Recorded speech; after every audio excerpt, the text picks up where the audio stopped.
안녕하세요. 책 읽는 문학관 여운입니다. 오늘 소개해드릴 작품은 2020년 나오키상 수상작 하세 세이슈의 소년과 개입니다. 소년과 개는 6편의 연작으로 구성되어 있는데요. 동일본 대지진에서 주인을 잃은 개 다몬이 친구인 소년을 찾아 5년 동안 일본 전역을 떠돌며 만난 사람들에 대한 이야기입니다. 치매를 앓는 어머니와 간병에 지친 누나를 위해 큰 돈을 벌고자 절도범의 차를 운전하는 가즈마사. 쓰레기 더미에서 나고 자라 도둑질밖에 배운 게 없지만 불쌍한 누나와의 행복한 미래를 꿈꾸는 미겔. 사랑해서 결혼했지만 자기밖에 모르는 남편에 절망하며 하루하루 지치고 늙어가는 사회. 자신을 매춘부로 타락시키고 돈을 뜯어내는 남자친구를 죽여 산에 묻고 방황하는 리와. 아내를 암으로 잃고 결국에는 자신도 암으로 죽어가며 후회로 점철된 인생에 괴로워하는 늙은 사냥꾼 야이치. 그리고 마침내 만나게 된 말과 웃음을 잃은 친구 히카루까지. 사랑하는 가족을 잃고 연인에게 버림받고 살아갈 의지를 잃고 고통과 외로움에 힘겨워하는 이들에게 다몬이 건네는 위로를 차근차근 함께 따라가다 보면 아주 오랜 시간 동안 곁에 있어왔던 개가 인간에게 어떤 의미인지를 깨닫게 됩니다. 더불어 친구를 찾아 떠도는 한 마리 개의 오랜 여정을 통해 나는 지금 어디를 바라보고 있는가? 누군가 기다리는 사람은 없는가? 누군가 용기 내어 찾아갈 사람은 없는가 하는 좀 더 근본적인 물음에 도달할 수도 있을 것입니다. 지금 이 순간 너무 힘들고 아파 스스로 불행하다고 느끼고 있다면 행복을 찾는 우리의 여정은 이 질문의 어디쯤에서 시작되어야 하지 않을까요? 제가 오늘 낭독해드릴 부분은 대지진의 충격으로 말을 잃은 소년과 개의 이야기 중 일부입니다. 즐거운 시간 되세요. 구독과 좋아요는 사랑입니다.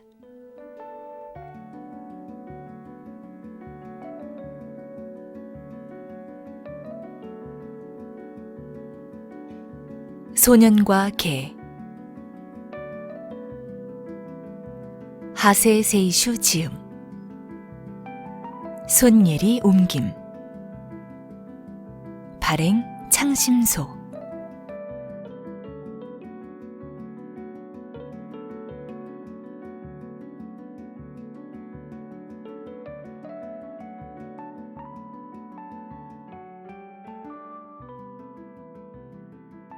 오른쪽 앞숲에서 무언가가 비틀거리며 튀어나왔다. 우치무라 도우루는 경트럭이 브레이크를 밟았다. 멧돼지 새끼인 것 같았다. 그렇다면 근처에 어미가 있다는 것이다. 얼른 지나가야겠다. 그러나 길은 좁고 새끼 멧돼지는 그 중앙에 딱 버티고 서 있다. 경적을 울렸다. 새끼 멧돼지가 아닌 근처에 있을 어미도 그 소리로 내쫓고 싶었다. 새끼 멧돼지가 웅크렸다. 소리에 놀랐는지 모른다. 우치무라는 혀를 차며 헤드라이트를 켰다. 해질 무렵이라 안 그래도 어두컴컴한데 산속이라 시야가 더욱 안 좋았다. 헤드라이트에 비친 것은 멧돼지 새끼가 아니었다. 개다. 꾀재재하고 빼빼 말랐다. 어딘가 부상을 입은 것 같기도 했다. 우치무라는 경트럭에서 내렸다. 왜 그래? 어디 다쳤니? 부드러운 말투로 말을 건네며 개에게 다가갔다. 잡종인 것 같았다. 세퍼드의 토종견이 섞인 모습이다. 지금은 뼈와 살가죽밖에 없는데 건강 상태가 좋다면 체중은 20에서 30kg 정도로 보인다. 개가 위로 눈을 치켰대며 우치무라를 봤다.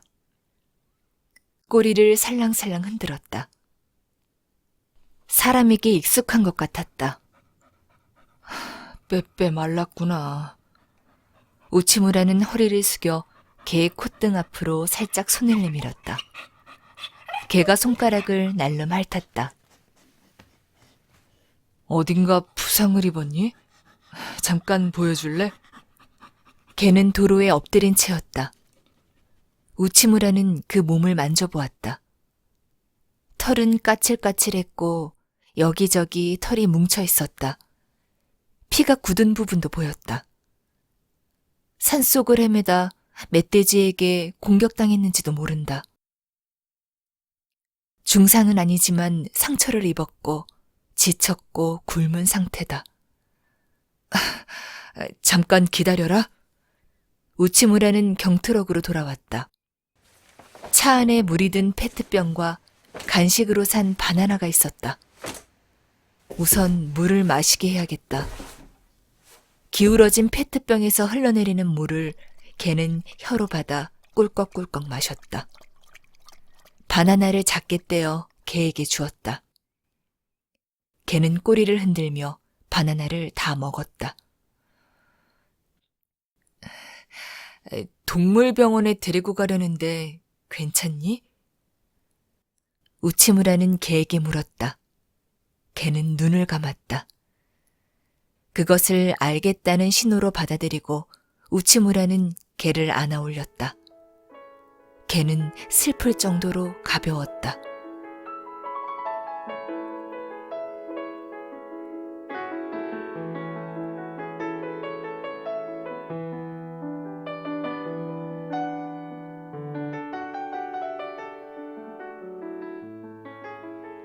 영양실조네요. 마에다 수의사가 말했다. 지인인 목장 주인에게 소개받은 수의사다. 개는 진찰대 위에 배를 대고 눈을 감았다. 생명에 지장은 없는 것 같습니다. 수행 마칠 테니 상태를 봅시다. 그리고 이 아이 마이크로칩이 내장돼 있더라고요. 마이크로칩이요? 개의 체내 식별표 같은 거예요. 칩을 기계로 읽으면 이 아이의 주인에 관한 정보 같은 것을 알 수 있어요. 읽어주세요.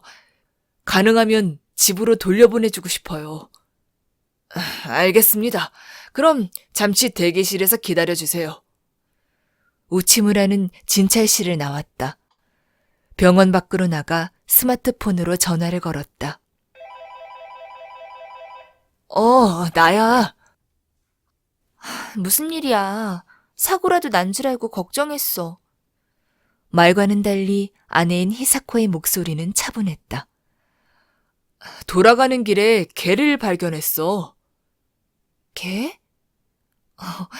빼빼 말라가지고 혼자서 걷지도 못하는 거야.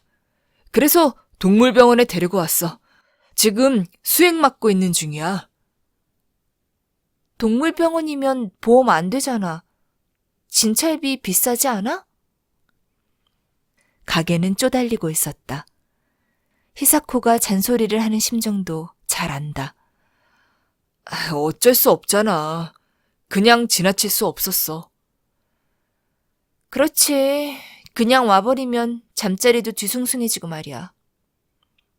일단 오늘은 이대로 입원해야 할 것 같아. 진료가 끝나면 돌아갈게. 저녁은 먼저 먹어. 알겠어. 히카루는 뭐해? 아들의 상태를 물었다. 똑같지 뭐. 크레파스로 그림 그리고 있어. 기분 좋아? 그래. 그럼 이따 봐. 전화를 끊고 대기실로 갔다. 우치무라 씨, 진찰실로 들어오세요. 접수처에 있던 여자의 말에 우치무라는 진찰실 문을 열었다. 마이크로칩 정보에 따르면 이 아이는 이와테에 살았던 것 같네요. 마에다가 PC 모니터를 보면서 말했다. 이와테라고요? 가마이시 씨, 주인은 대구치 하루코 씨라는 분이에요. 이 아이는 올해 6살이고요. 이름은 다몬천에서 따온 것 같네요. 마에다가 키보드를 치자 프린트가 움직였다. 마에다는 출력된 프린트 용지를 우치무라에게 건넸다.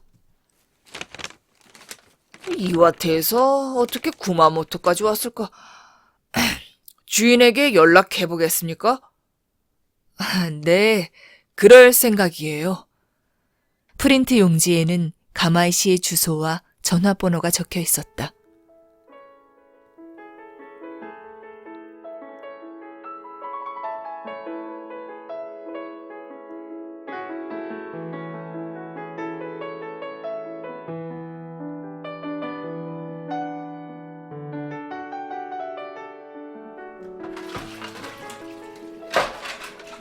가마이 씨에서? 설거지를 하던 히사코의 손이 멈췄다. 수도가 잠기자 거실에서 히카루가 도화지에 크레파스로 휘갈기는 소리밖에 안 들렸다. 히카루는 하루에 몇 장이나 그림을 그린다. 보통은 동물 그림이다. 개나 고양이 아니면 다른 뭔지는 모른다. 그저 동물이라는 것만 알 수 있는 그림이다. 그래서 주인하고는 연락이 안 되는 거야? 그 마이크로칩이란 거에 등록된 전화번호가 현재는 사용 안 하는 번호래. 가마이 시에서 여기까지 어떻게 온 걸까? 몰라. 그나저나 신기한 인연이네. 우치무라는 히사코의 말에 고개를 끄덕였다. 대지진이 일어날 때까지는 가마이시에서 살았었다. 쓰나미로 집도 배도 잃었다. 어떻게든 재기하려고 애썼지만 히카루가 해변가를 극도로 무서워하게 되면서 포기했다. 먼 인연에 기대어 구마모토로 이사한 것이 4년 전이다.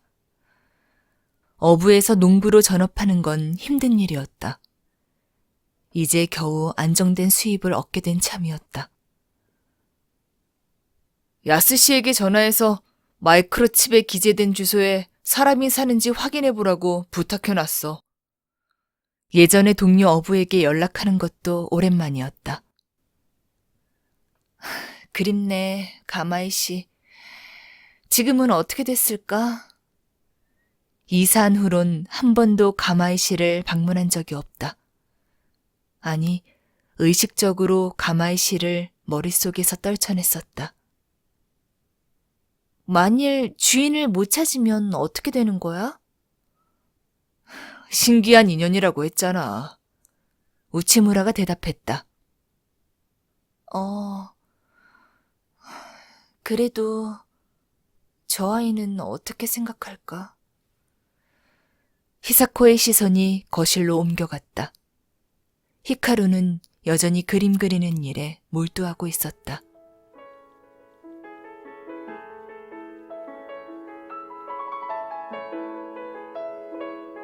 대구치 하루코는 재해가 발생했을 때 죽었다. 쓰나미에 휩쓸렸다고 야스씨가 말했다. 가마이 씨의 친척이 있는데 담원을 데리고 갈 생각은 없다고 했다. 아침 밭일을 마치고 병원으로 갔다. 담원은 진찰실의 안쪽 방에서 케이지에 들어가 있었다. 우치무라를 알아보고 고개를 들어 꼬리를 흔들었다. 수액 덕분인지 어제보다는 상태가 좋아 보였다. 꾀지지했던 몸의 털도 직원분이 닦아주었는지 윤기가 흘렀다. 순조롭게 회복되고 있어요. 이제 하루 상태를 보고 내일쯤엔 퇴원해도 좋을 것 같아요. 마에다가 말했다. 여러 검사를 해봤는데 영양실조 외에 문제는 없는 것 같아요. 여기저기 상처가 있는데 그것도 대부분 아물었어요.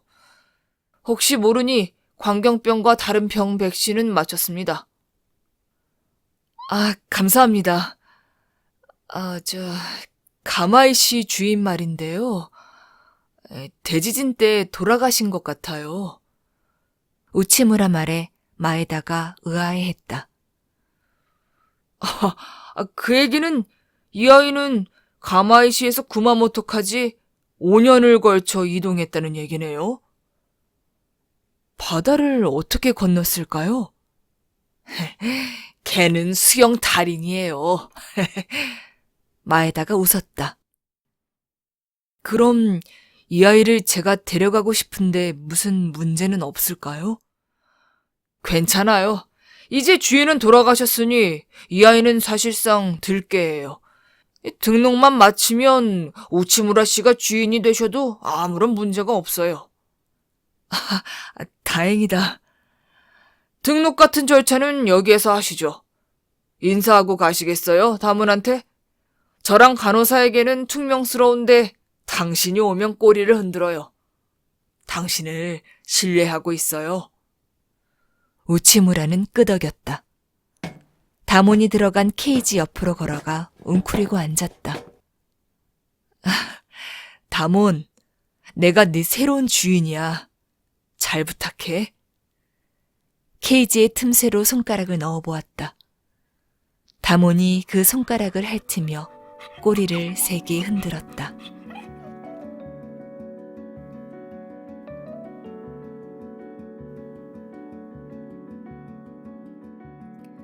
목걸이를 달려고 하자 다몬이 뒤로 물러섰다. 싫어하는 게 확실하다. 이걸 안 달면 나랑 같이 못 살아. 우치무라는 부드러운 말투로 말했다. 다몬이 우치무라를 보았다. 입에서 침이 흘렀다. 안 좋은 기억 만들지 않아. 약속할게. 날 믿어. 난 너의 생명의 은인이잖아. 다몬이 뒷걸음질 치는 걸 멈췄다. 우치무라는 살짝 목줄을 달았다. 봐봐. 괜찮지? 금속으로 목줄을 연결해 일어섰다. 다몬이 조심스레 케이지 밖으로 나왔다. 갈까? 마에다에게 인사하고 다몬과 함께 진찰실을 나왔다. 결제 등 필요한 모든 것을 끝마쳤다. 아직 피골이 상접해 있지만 다몬의 발걸음은 강단이 있었다. 원래대로 돌아오면 체중은 20kg에서 30kg 사이가 될 것이라고 마에다가 말했다. 다몬을 안아올려 경트럭 조수석에 태웠다. 지금뿐이야. 건강해지면 짐칸이 네 자리야. 다몬의 머리를 쓰다듬으며 운전석에 올라탔다. 다몬은 코를 킁킁거리며 차 안의 냄새를 확인했다. 얼른 건강해져서 산책 갈 수 있게 되자. 다시 한번 다몬의 머리를 쓰다듬고 우치무라는 경트럭을 출발했다. 다몬이 창밖으로 시선을 옮겼다. 다몬이 경치를 볼 수 있도록 경트럭을 천천히 몰았다.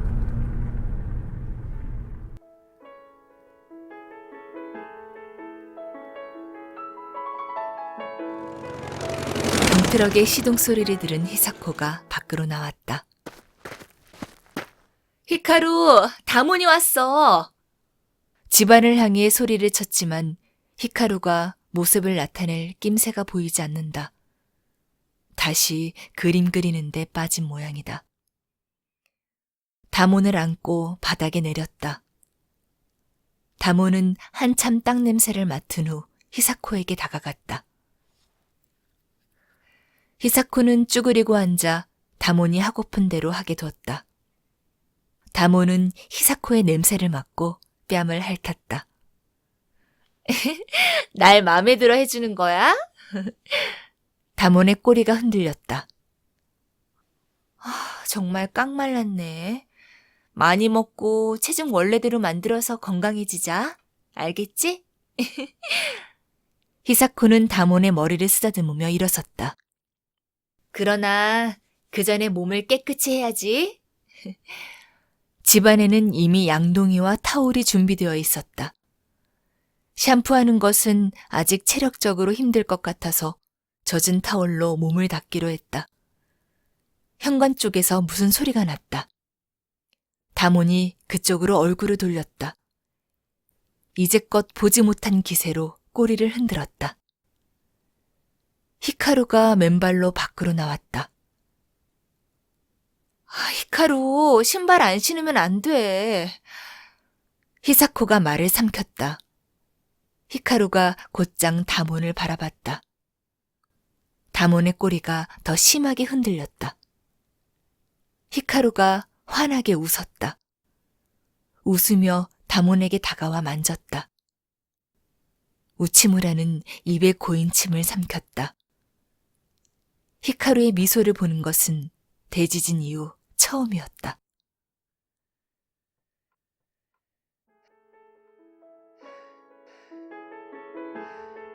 히카루 상태의 이상을 느끼고 히사코가 동요하기 시작한 것은 대피소 생활이 시작된 지 3일째 되는 날이었다. 한마디도 안 하고 웃지도 않아. 울지 않고 화도 안 내. 그저 충격을 받은 것이라고 생각했다. 어른조차 제정신을 잃을 정도의 공포를 느꼈던 것이다. 3살 아이에겐 더했을 것이다. 시간이 해결해 주리라 자신에게 말했다. 실제로 대피소 안에서 혼란 속에 있으면서 히카루를 데리고 의사에게 진료를 받으러 갈 여유조차 없었다. 대피소 생활을 계속하면서 자주 말을 걸고 놀자고 권유하고 생각할 수 있는 모든 방법을 다 써봤지만 히카루는 말하지 않았다. 감정이 얼굴에 드러나는 일도 없었다. 히카루가 유일하게 흥미를 보인 것은 종이와 연필이다. 연필로 우치무라 부부는 알 수 없는 그림을 종이에 거침없이 그리기 시작했다. 히카루를 의사에게 진찰받았던 것은 재해가 발생한 지 1달이 지났을 때였다. 다른 사람에게 빌린 차로 센다이까지 가서 소아 전문 심리내과를 방문했다. 진단은 비전문가인 우치무라가 내린 것과 같았다. 재해 충격으로 히카루의 마음속에서 무언가가 발생했다. 언젠가 시간이 해결해 줄 것이다. 그러나 1달이 지나도 3달이 지나도 히카루는 말하지 않았다. 그저 그림만 계속 그렸다. 의사가 권유한 치료에 도움이 될 만한 방법도 시도해봤지만 효과는 없었다. 어느 날 우치무라와 히사코는 히카루를 안고 항구로 향했다. 항구의 참혹한 모습은 들어왔지만 실제 두 눈으로 직접 보고 싶었다. 거리에는 아직 탄 목재 냄새가 남아 있었다. 여기저기에 잔해더미가 깔려 있었고 육지에 꽂힌 어선이 길을 막고 있었다. 우치무라에게 안긴 히카루는 눈을 꼭 감고 있었다. 재해 때도 히카루를 안고 쓰나미에서 벗어나기 위해 오로지 고지대를 향해 달렸다. 그때의 일을 떠올리지 않겠다는 것일까? 바다에 다가가자 파도 소리가 들려왔다. 목재가 타는 냄새가 바다 냄새에 지워진다. 팔 안에서 히카루가 난리치기 시작했다. 입을 벌렸고 비명이 새어나왔다. 새된 귀청이 찢어질 듯한 비명이었다. 당황해서 발걸음을 돌려 바다에서 멀어졌다. 히카루의 비명은 좀처럼 진정되지 않았다. 그날 밤 히카루는 가위에 눌렸다. 주변의 이재민들이 무언에 질책을 했고 우치무라와 히사코는 히카루를 안고 밖으로 나와 밤이 셀 때까지 기다렸다. 그때 이후 바다에 가까이 갈 때마다 히카루는 비명을 질렀고 밤이 되면 가위에 눌렸다. 우치무라와 히사코가 바다에서 멀리 떨어진 지역으로 이사하려고 결심하는데 오랜 시간이 걸리지는 않았다. 히카루는 다몬과 늘 붙어 있었다. 잠잘 때도 다몬과 함께 자고 싶어 했다. 젖은 수건으로 몸은 닦았지만 다몬은 아직 꾀죄죄했다. 평상시의 히사코라면 그런 개가 히카루와 같은 이불에서 자는 것을 허락하지 않았을 것이다. 그러나 히카루의 미소가 모든 것을 날려버렸다. 다몬도 예의가 발랐다. 집안에서 실수하는 일도 없다. 마치 사람의 집에서 살았던 것처럼 행동했다. 제 당시는 아직 강아지라고 해도 될 만한 연령이었을 것이다. 대구치 하루코라는 주인을 잃은 후에 누군가에게 키워진 적이 있을까? 우치무라는 의아했다. 낮에는 정원이 히카루와 다몬의 놀이터였다. 사이좋게 나란히 햇볕을 쬐거나 그다지 넓지 않은 정원을 돌아다니며 걷거나 한시도 떨어지지 않았다. 다몬이 온 후로 히카루는 더 이상 그림을 그리지 않았다. 다몬은 나날이 체중이 늘어갔다. 마에다가 추천한 요법식이라는 게 사료를 주었는데 영양가가 높은 음식 덕분이라기보다 히카루의 애정을 영양분으로 하는 듯했다. 변함없이 히카루는 말하지 않는다. 그러나 웃는다. 정말 잘 웃는다. 그 웃음은 늘 다몬에게만 향했다. 다몬도 히카루에게 웃어주었다. 이사한 이후 늘 어두운 분위기가 감돌았던 오래된 집이 밝아졌다. 마치 하룻밤새 빛이 잘 들게 된 것처럼 말이다. 밝은 중심에는 히카루와 다몬이 있었다. 우치무라와 히사코는 다몬에게 웃어주는 히카루와 그 웃음을 받아주는 다몬을 지켜보며 가슴에 퍼지는 따스함을 곱씹었다. 다몬은 하나님의 선물이야. 히사코가 말했다. 우리에겐 천사야. 우치무라는 끄덕였다. 정원에서는 히카루가 다몬과 공 던지기 놀이를 하고 있었다. 히카루가 던진 공을 다몬이 쫓아가서 입으로 물어서 갖고 온다. 다몬이 돌아올 때마다 히카루는 다몬의 머리와 등을 따스하게 쓰다듬었다. 다몬은 다몬 나름대로 자랑스럽게 가슴을 폈다. 히카루와 다몬은 전생에서부터 인연이 있는 게 아닐까.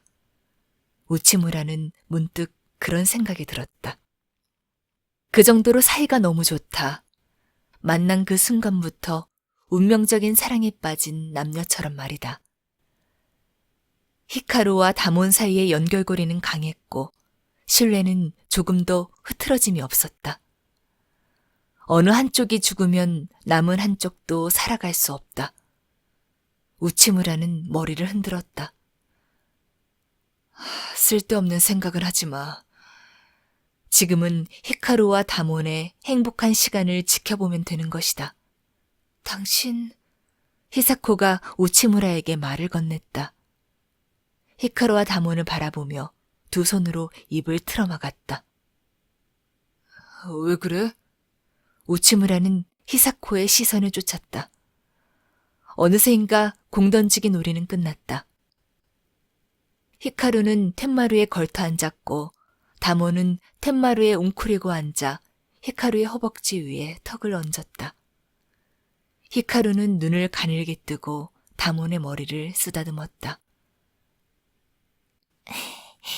다몬. 들렸다. 확실히 들렸다. 히카루 입이 움직였다. 우치무라는 입으로 가려가려던 찻잔을 세게 쥐었다. 히카루가 말했어. 히사코가 신음하듯이 말했다.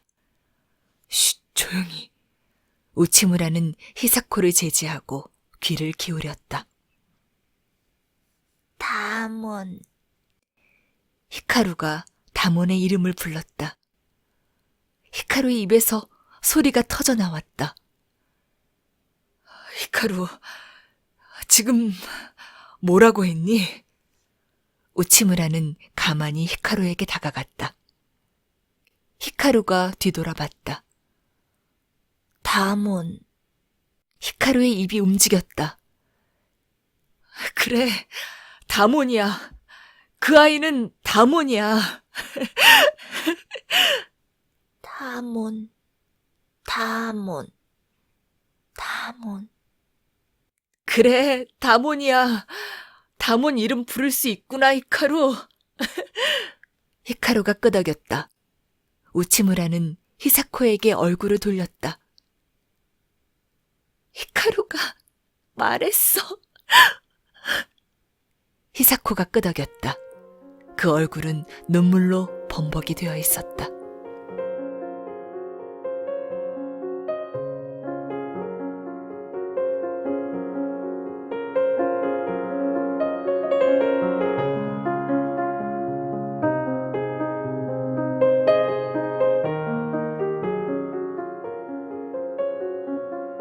다몬과 살게 된 지 일주일이 지난 밤, 아키타 야스시에게서 전화가 걸려왔다. 저번엔 미안해. 골치 아픈 걸 부탁해서. 그 정도는 아무것도 아니야. 그것보다 어때? 걔랑 사는 건. 히카루가 말했어. 우치무라는 대답했다. 야스시는 어느 정도 사정을 알고 있었다. 히카루가? 정말? 걔 이름만 부른 건데도 그래도 굉장한 발전이야. 다몬에게 감사해. 오, 걔 이름을 말이지? 벌써 딱 붙어서 떨어지질 않아. 다몬한테는 웃어도 줘. 잘 됐네. 이대로 상태가 호전되면 학교도 다닐 수 있게 될지 몰라. 너 기쁜 목소리 들으니까 나까지 기분 좋다. 근데 좀 다른 얘기인데 말이야. 그 다몬이라는 걔 사진 찍어서 내 메일 주소로 보내줄래? 다몬 사진? 왜 또? 좀 이상한 얘기를 들었는데 확인하고 싶어서. 어떤 얘긴데? 확인한 후에 말할게. 일단 사진 보내줄래? 그건 상관없는데. 가끔은 이쪽에도 들러. 그래서 예전 사람들끼리 모여 한잔 하자고. 그래, 생각해 볼게. 그럼. 우치무라는 전화를 끊었다. 히카루의 침실로 갔다. 히카루는 자고 있었다. 요새는 잘 잔다. 그림만 그리다가 다몬과 놀게 되면서 몸을 자주 움직여서일 것이다. 다몬은 히카루 옆에 누워 있었다. 우치무라가 방에 들어오자 고개를 들었다. 함께 잔다기보다 히카루를 지키고 있는 것 같았다. 잠깐 괜찮니? 우치무라는 방에 불을 켜고 카메라 모드로 한 스마트폰으로 다몬의 사진을 찍었다. 이거면 될까? 찍힌 사진을 확인하고 불을 껐다. 방을 나와 지금 막 찍은 사진을 야스시에게 보냈다. 근데 이상한 얘기라는 게 뭐야? 의아했지만 짚히는 게 없다.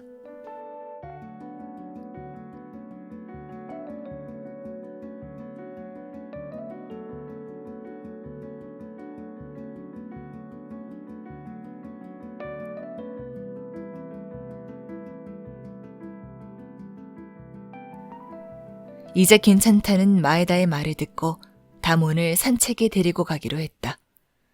물론 히카루도 함께다. 히카루가 집 밖으로 나가는 것은 병원을 다니는 때를 제외하면 오랜만이었다. 집 앞으로 나 있는 마을 앞길을 왼쪽으로 돌아 10분 정도 걷자 논이 펼쳐지는 농지가 나온다. 동네 앞길에서 농촌길로 들어서자 교통량도 급감했다. 다몬은 목걸이와 목줄을 싫어하는 티도 안 내고 우치무라의 왼쪽 옆에서 걸었다. 농촌길을 잠시 걷는데 히카루가 앞으로 나서더니 뒤돌아봤다. 우치무라에게 오른손을 내밀었다. 목줄 잡고 싶어? 우치무라가 물었다. 대답은 돌아오지 않았지만 기대에 찬 눈을 깜빡이지도 않고 우치무라를 바라봤다. 괜찮겠니, 다몬? 우치무라는 다몬을 내려봤다. 다몬의 눈도 또한 히카루의 그것과 마찬가지로 빛나고 있었다. 쭈그리고 앉아 히카루의 눈을 들여다본다. 절대로 목줄에서 손을 떼면 안 된다. 알겠지? 그렇게 말하고 목줄 끝을 히카루에게 쥐어주었다. 히카루의 얼굴이 심하게 일그러졌다. 기쁨을 주체하지 못해 환하게 웃고 있는 것이다. 다몬. 히카루는 다몬의 이름을 불렀다. 다몬이 히카루 옆으로 왔다. 꼬리를 심하게 흔들었다. 다몬. 히카루가 걷기 시작했다. 다몬은 걷는 속도를 히카루에게 맞췄다. 이미 훨씬 전부터 그렇게 산책해 온 것 같았다. 우츠무라는 조금 떨어진 곳에서 산책하는 히카루와 다몬을 지켜봤다.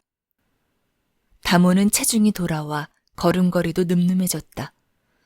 만일 무슨 일이 생겨도 다몬이 히카루를 지켜줄 거란 확신이 가슴속에 퍼져왔다.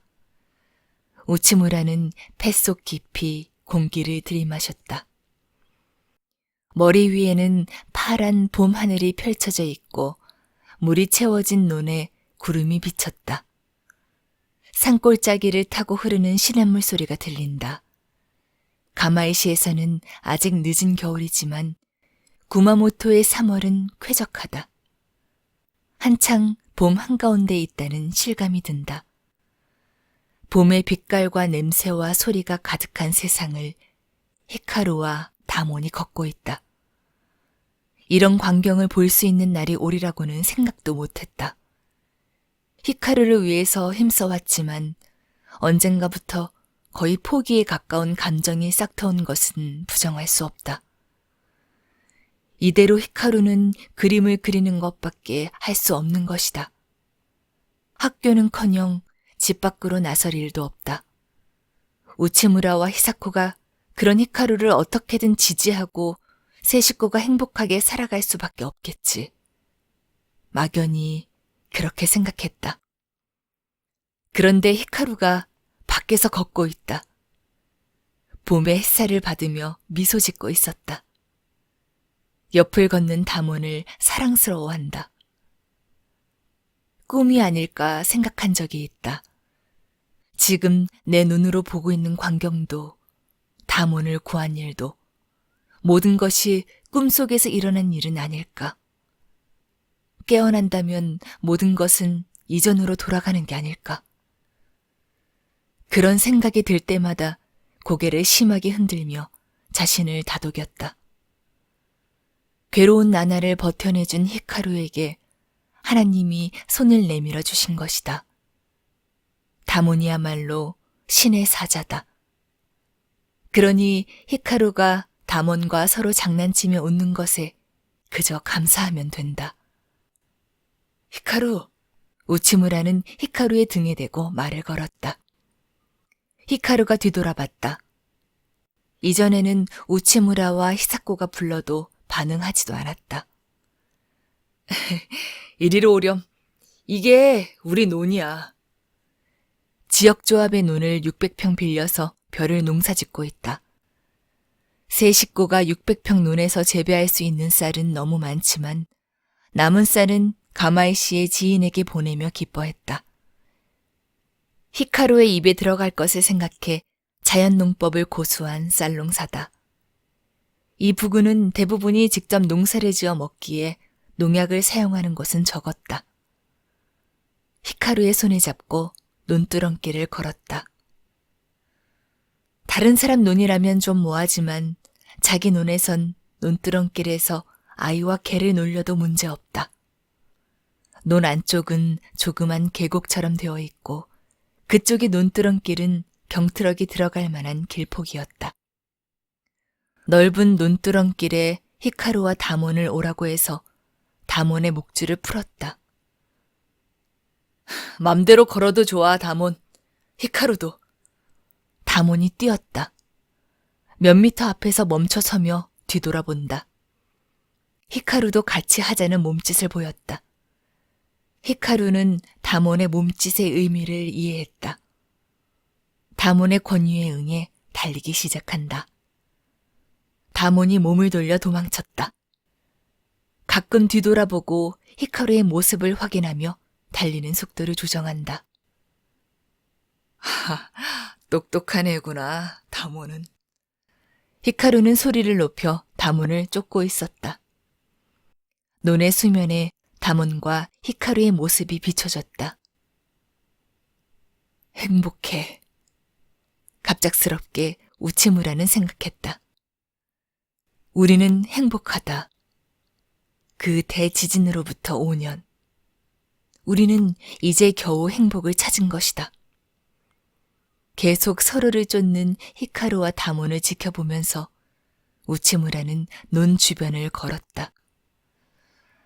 5월이 되면 모내기가 시작된다. 모내기가 끝나면 잡초와의 전쟁이 시작된다. 매년 질리는 작업인데 올해는 즐겁게 할 수 있을 것 같았다. 히카루가 다몬을 쫓아가더니 그 등 뒤에 쭈그리고 앉았다. 다몬이 일부러 달리는 속도를 낮췄던 것이다. 히카루는 즐거운 것 같았다. 다몬도 또한 즐거워 보였다. 히카루가 우치무라를 봤다. 손을 들어 흔들었다. 이쪽, 히카루가 소리를 냈다. 이쪽 와. 갑자기 눈물이 복받쳤다. 아빠한테 말하는 거야? 아빠한테 이쪽에 오라고 말하는 거야, 히카루? 이쪽 와. 지금 갈게. 우치무라는 눈물을 흘리며 히카루가 있는 곳으로 달려갔다.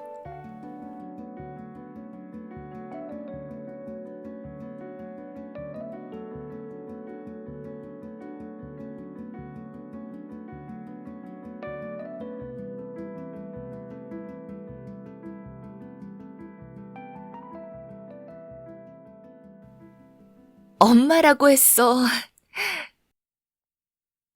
히사코가 식탁에 턱을 괴고 말했다. 꿈꾸는 듯한 표정을 지었다. 당신도 들었지? 식사 중에 히카루가 히사코에게 엄마라고 말을 한 것이다. 딱 한 번뿐이었지만 틀림없이 히사코에게 한 말이었다.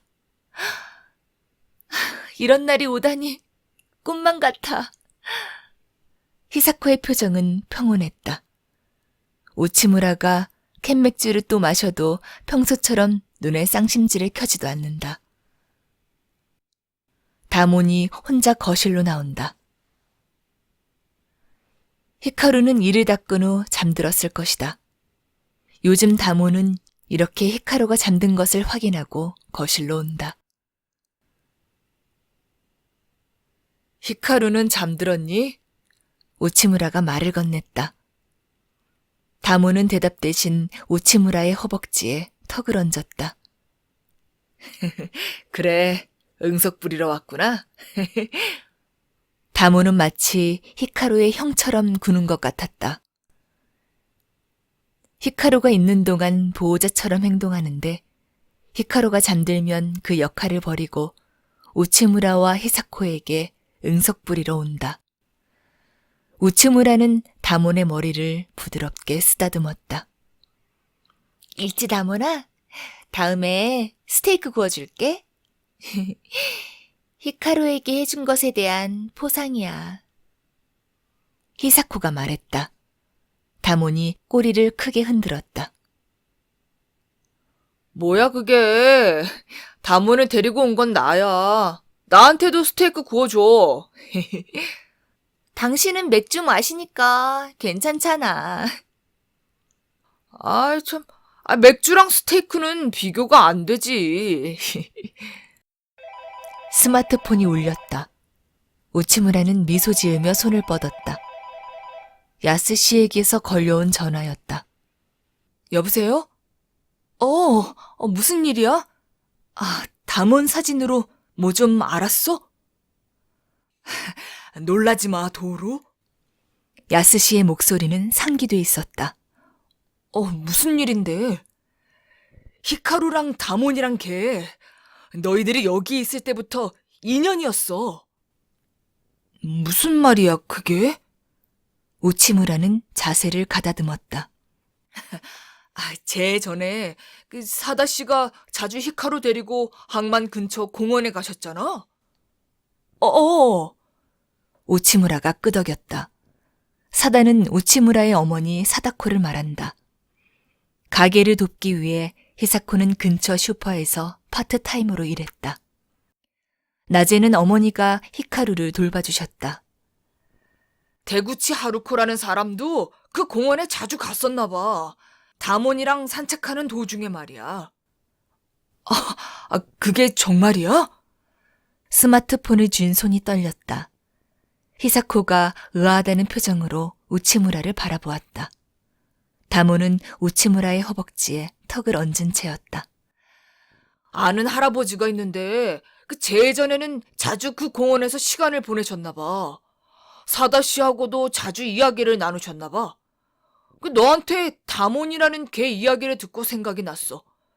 예전에 그 할아버지가 말했었거든.